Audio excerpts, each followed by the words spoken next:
Welcome to Oldemolo. And I think when I was approached to talk about the two rivers of the park, I think it's very important for us to locate the two rivers of the park, starting from this place. When we talk about what happened on the 1st of March 1510 and the Battle of Salt River, this area here, the Ä'UriÄ'aekua kraal, which it was then in 1510, was raided by de Almeida and his men.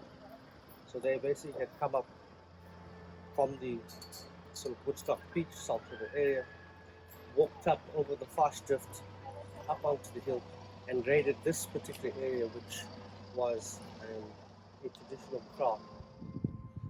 They were met by the standing army that had the most extraordinary relationship with their cattle, a spiritual, symbiotic relationship with cattle, where the cattle formed a phalanx and pushed the Portuguese regiment basically into the sea, onto the beach, and then proceeded to destroy, the army with the use of bows, arrows, stones, and sticks.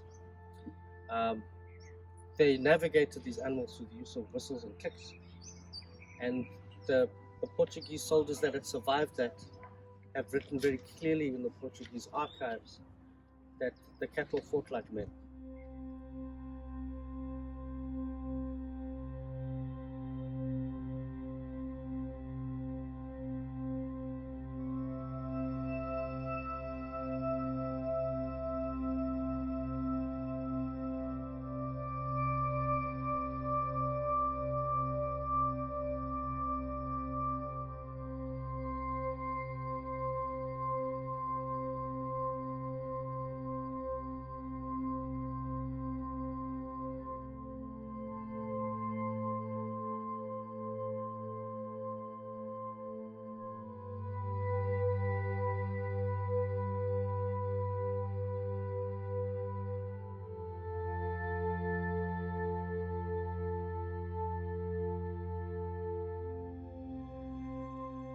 To allow South Africans, and especially people in the Western Cape, to reconnect to a history of dignity and ownership and custodianship, where this symbiotic relationship between animals, the river, the sky, the people, the spirit, was something that was so intact and so beautiful and so powerful, that its reawakening is something that does open up possibilities of healing and dignity to South Africans.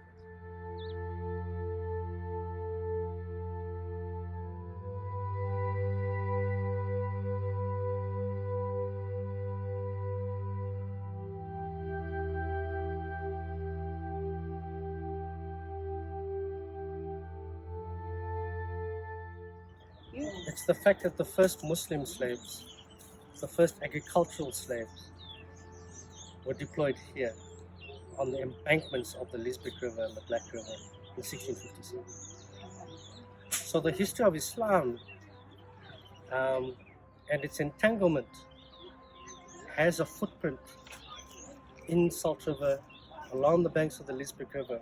Also, the deep relationship of liberation and resistance between the Muslim slaves from the Java, Goa, Madagascar, Indonesia, and the Khoi, who both were at odds and fighting against the Dutch administration at the time and later.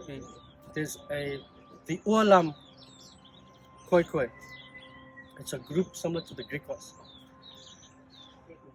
When the Ualam sort of got past the Orange River and entered into today's Namibia, these were Khoi, but they were Khoi on horseback, green eyes, speaking Dutch, armed with rifles. So we're talking about another kind of history of complexity and intermingling between the Dutch and the Khoi. But moving on to the Olam, what's very interesting about the Olam is that the family name of the Olam tribe is Ishmael. So when you go to Namibia and you see some of the groups that are there because of the exile from the Western Cape over a period of a couple of hundred years, you'd find that some of the endemic royal names, family names, are some like Ishmael. So where does Ishmael come from? Comes from here.